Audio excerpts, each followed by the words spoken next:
quiero hacer una exposición breve de lo que hizo nuestro Mashiach, cumpliendo todo aquello que apuntaba hacia que Él debía ser el Redentor que expiaría nuestros pecados. Entonces, para comenzar, es bueno que veamos cuál es el concepto de Redentor. Un Redentor es un pariente cercano que paga una deuda que otro no puede pagar, o sea, una deuda impagable. Por definición, de acuerdo con esta definición, nadie se puede redimir a sí mismo. Entonces, todos, absolutamente todos, necesitamos redención, y ya vamos a ver por qué. En Levítico capítulo 3, versículos 1 al 3,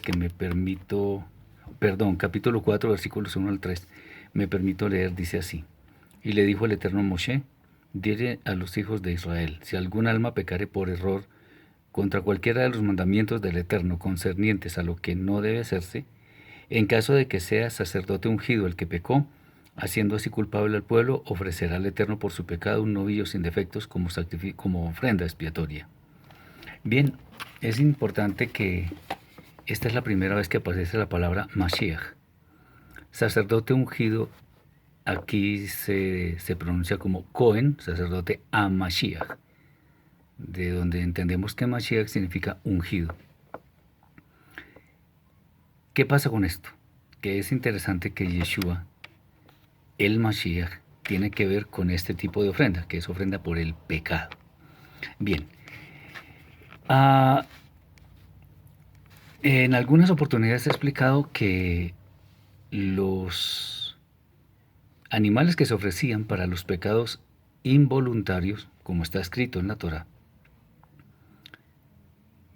se expiaban con animales. Entonces la persona se arrepentía obviamente de su falta cometida, presentaba al animal que estuviera en capacidad de llevar al sacerdote, y se inmolaba el animal y el pecado quedaba expiado. ¿Por qué un animal? Sin defecto, obviamente. Porque los animales no conocen la intencionalidad de las acciones. Y como el Eterno es justo, entonces Él, digamos, elaboró un plan maestro para que todo lo que se haga en este mundo sea justo, incluso las ofrendas que Él mismo estableció. Entonces, el asunto es que los animales, por no conocer la intencionalidad, eran la compensación por los pecados no intencionales, o sea, como dice la Torah, por error, por ignorancia. Sin embargo, para los pecados intencionales no existía ofrenda expiatoria. El tema del hombre que recogió intencionalmente leña para Shabbat, eso Moshe no sabía qué hacer con él. Entonces le preguntó al Eterno: ¿qué hacemos con este hombre? Y el Eterno dijo: apedréelo toda la congregación. Y eso fue lo que sucedió: muerte inmediata por lapidación. Entonces, ¿qué estamos viendo acá? Que no había animales que pudieran expiar una pena, un pecado intencional. Entonces, ¿qué hizo el Eterno? Diseñó un plan que solamente se le podía ocurrir a él. Y lo encontramos acá en Isaías 59:20, donde leemos: y vendrá un redentor a Sion, a aquellos que se vuelven de la transgresión en Jacob, dice el Eterno. Esa palabra para transgresión es pesha o fesha en hebreo, que significa rebelión, transgresión. Rebelión es básicamente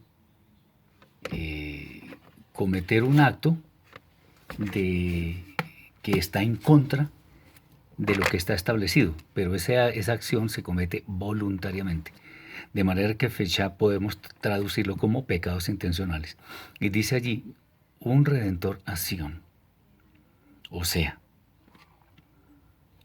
que un animal no podría expiar los pecados intencionales, porque ellos no conocen la intencionalidad.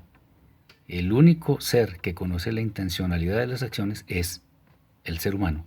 Por lo tanto, tenía que ser un ser humano sin defecto, así como los animales que se ofrecían por los pecados no intencionales.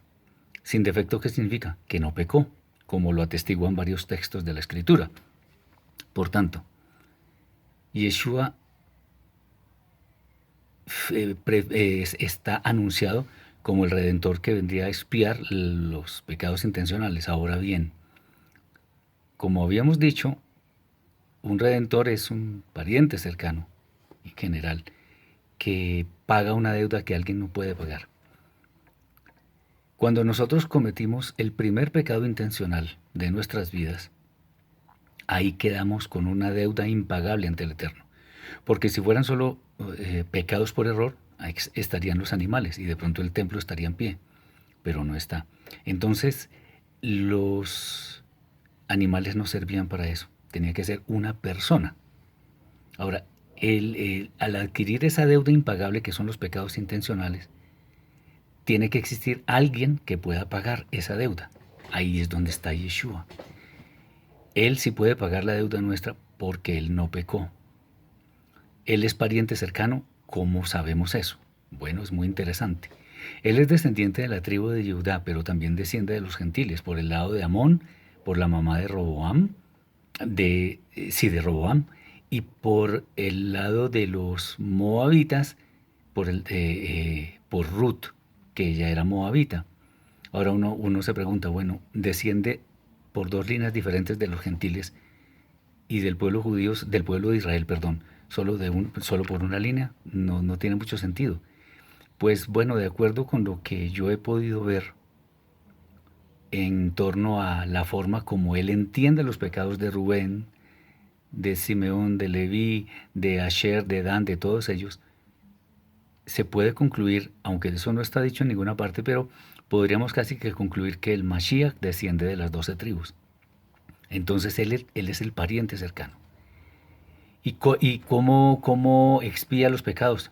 Bueno, con su muerte, así como morían los animales para los pecados no intencionales. Él murió por nosotros. Luego podemos decir, Yeshua expía los pecados intencionales.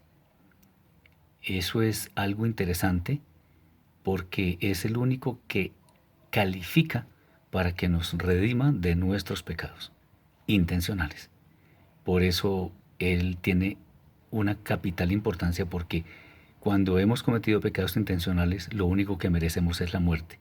Pero Él llegó en reemplazo de nosotros para que no fuéramos a una muerte eterna que era segura. Espero que esta explicación pueda servir para que entendamos mucho más el trasfondo hebreo de las Escrituras. Shalom.